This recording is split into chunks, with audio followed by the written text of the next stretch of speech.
अगर मैं आपसे कहूँ कि एक इंसान आसमान में 10,000 फीट से बिना किसी पैराशूट के गिरता है और उसे कुछ नहीं होता, या फिर ये कहूँ कि एक इंसान पर बिजली गिरती है एक नहीं 7 बार फिर भी उसे कुछ नहीं होता, या फिर ये कहूँ कि एक इंसान जापान के हिरोशिमा और नागासाकी में ड्रॉप किए गए न्यूक्लियर बॉम्ब्स के टाइम ये 2 जगह भी था और दोनों बार ये न्यूक्लियर बॉम्बिंग सरवाइव कर जाता है। ये सब सुनने में फेक लगेगा, लेकिन ऐसे ही कुछ शॉक कर देने वाले रियल इंसिडेंट्स आज की इस वीडियो में बताऊंगा। तो वीडियो को एंड तक देखना और इसका एंड बिल्कुल मिस मत करना, क्योंकि वो इंसिडेंट सुनकर आपको सच में शॉक लगने वाला है।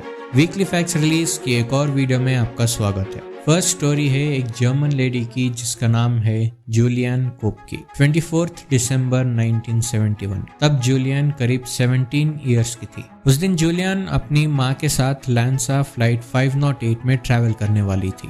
जूलियन के फादर उन्हें इस फ्लाइट से ट्रैवल करने के लिए मना करते हैं, क्योंकि जिस एयरलाइन से वो ट्रैवल करने वाले थे उस एयरलाइंस की पुअर रेपुटेशन थी। लेकिन वो इस बात को नहीं मानते और फ्लाइट टिकट्स बुक हो जाती हैं।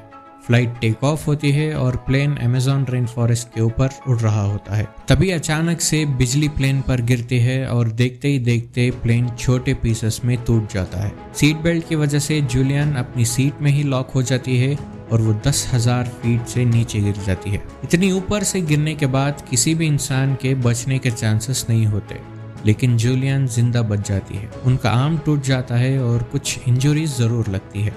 जूलियन तो ये प्लेन क्रैश सरवाइव कर जाती है, लेकिन अभी इससे बड़ी प्रॉब्लम इनके सामने थी। वो अकेली थी अमेज़न रेन फॉरेस्ट में, जो कई डेडली स्नेक्स, इंसेक्ट्स और वाइल्ड एनिमल्स का घर है। लेकिन यहाँ पर भी जूलियन की किस्मत अच्छी होती है और वो 11 डेज अकेली इस रेन फॉरेस्ट में सरवाइव कर जाती है और फाइनली उन्हें रेस्क्यू किया जाता है। अब यहाँ पर एक सवाल आता है कि करीब 3 किलोमीटर की ऊंचाई से गिरने के बाद भी वो कैसे बच गई। कई एक्सपर्ट्स ये कहते हैं कि जिस जगह जूलियन गिरी थी वहाँ पर लीव्स की डेंसिटी ज़्यादा थी। इसका मतलब जहाँ पर जूलियन गिरी थी वहाँ पर ज़्यादा मात्रा में लीव्स थे, जिसकी वजह से उन्हें इम्पैक्ट कम हुआ। और जूलियन प्लेन में विंडो सीट में बैठी थी, तो जब प्लेन टूटा तो वो 3 सीट्स भी साथ में थे, जिसकी वजह से वो जूलियन की नीचे गिरने की स्पीड को स्लो डाउन कर सके होंगे। नेक्स्ट जिसकी स्टोरी बताने वाला हूँ उनका नाम Guinness book of world records में भी शामिल है। रॉय सुलिवान। ये वो इंसान है जिन पर बिजली गिरी है एक नहीं 2 नहीं बल्कि 7 बार, और ये 7 बार जिंदा बच जाते हैं। और ये चीज़ काफ़ी ख़तरनाक भी है, क्योंकि अगर किसी इंसान पर बिजली गिरती है तो चांसेस है कि उसे हार्ट अटैक आ जाए या फिर उसका दिमाग काम करना बंद कर देता है। अगर नसीब अच्छी हुई और ऐसा कुछ नहीं होता तो बिजली गिरने की वजह से skin problems, vision loss, headache, dizziness and balance problems ये सब हो सकते हैं। लेकिन इनके केस में ऐसा कुछ भी नहीं होता। ये 7 बार भी लाइटनिंग स्ट्राइक सर्वाइव कर जाते हैं। रॉय 71 ईयर्स की एज में अपनी जान गंवा देते हैं, लाइटनिंग की वजह से नहीं बल्कि वो सुसाइड कर लेते हैं। नेक्स्ट जो सर्वाइवर है, इनकी स्टोरी सुनकर आप सच में हैरान हो जाएंगे। ये स्टोरी है एक जापानीज की जिनका नाम है त्सुतोमु यामागुची।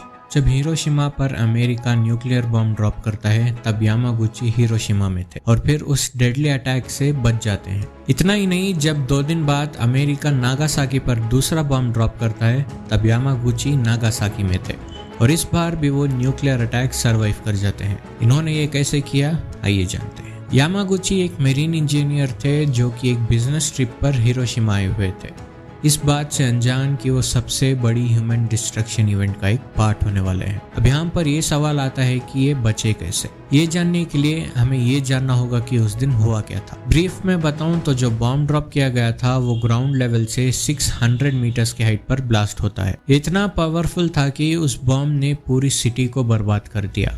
करीब 80,000 लोग उसी टाइम वाइप आउट हो जाते हैं और बाकी के लोग उसकी रेडिएशन की वजह से अपनी जान गंवा देते हैं। तो अब सवाल ये है कि यामागुची बचे कैसे। जिस एग्जैक्ट जगह पर बॉम्ब ड्रॉप किया गया था वहां से यामागुची करीब 3 किलोमीटर की दूरी पर थे।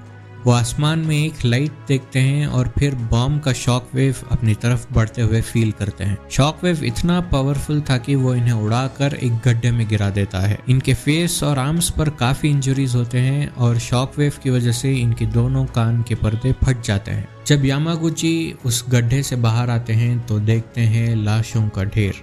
बिल्डिंग्स जो कई फीट ऊंचे ऊंचे थे वो अब सिर्फ मिट्टी का ढेर बन चुके थे। वो उस रात एक बॉम्ब शेल्टर में गुजारते हैं और किसी तरह नागासाकी जाने के लिए ट्रेन में चढ़ जाते हैं। 8 अगस्त यामागुची नागासाकी पहुंचते हैं और अपनी फैमिली से जाकर मिलते हैं। जख्मी होने के बाद भी वो नेक्स्ट दिन काम पर जाते हैं। वहां पर इनके बॉस इनकी हालत का कारण पूछते हैं और यामागुची हिरोशिमा में जो कुछ हुआ था वो सब बता देते हैं, लेकिन तब उनकी बात पर कोई यकीन नहीं करता। उसके नेक्स्ट दिन 9 अगस्त करीब 11 बजे नागासाकी पर भी बॉम्ब ड्रॉप किया जाता है। जो बॉम्ब हिरोशिमा पर ड्रॉप किया गया था उससे कई ज्यादा पावरफुल ये बॉम्ब था।